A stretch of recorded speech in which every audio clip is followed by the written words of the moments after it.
AITA for refusing to let my parents move in and reminding them that they backed the wrong horse. My 37M family comes from and is a long line of doctors. Being a doctor is the only acceptable profession in their eyes, and anything aside from that is met with literal abandonment.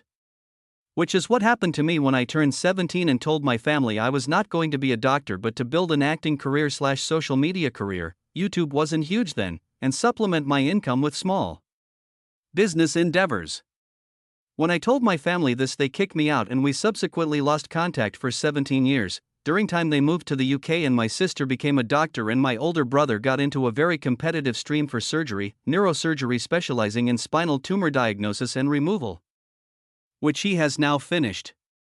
We reconnected when COVID hit and they told me they were moving back to Sydney for lifestyle reasons and because my brother has found a $750,000 a year job. During the last 2 years they never asked me how my acting career/social media stuff went, and basically assumed I was just slumming in Sydney. To their credit, they were correct in that I didn't make it big in acting. Maybe the world wasn't ready for a mainstream leading role Indian, or make it at all. I did, however, make it big as an investment banker and recently made partner at the bank I work. This came to head on Friday when I met them for house shopping. I walked to meet them, and when they asked about my car, I just said I preferred to walk, and they realized the areas they wanted to live, despite being highly paid medical professionals, simply wasn't going to be happening, as the houses cost north of $20 million. When we decided to call it a day and regroup, they suggested going to my place before going out to dinner. When we arrived at my house, they thought I was renting a room and inquired how much rent was. I informed them that I wasn't renting and that this was my house.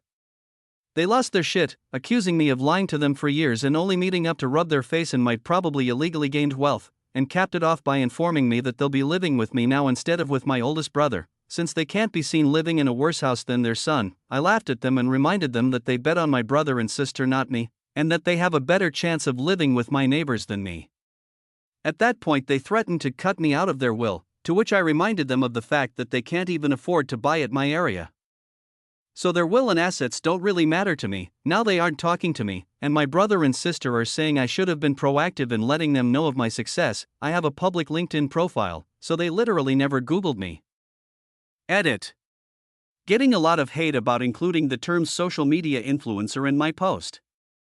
To clarify, this was 19 years ago, and I believe social media influencer is probably the updated term for socialite. I wanted to be famous, but I had no real skills or plan as to how I was going to achieve that goal, like most social media people. Edit 2. A lot of people are critical that my family just kicked me out or that it's unlikely a parent would do this. Obviously, I wasn't a great child in their eyes in general, and this was the final straw, so to speak. Also, Desi parents are a different level of parents, from washing your father's feet, to not speaking unless spoken to, not allowed to talk to opposite sex, and viewing the head of house as an almost god figure. It's a bit different. Desi parents are also incredibly strict, not like your room needs to be clean strict, but like clean the entire house, wash the cars, wash iron everyone's clothes or you are getting beaten with a broom. For the people talking about house prices, yes, Sydney is whack. House prices jump around a bit too, of course, but generally speaking, if you live in a house on the harbour, it wasn't cheap.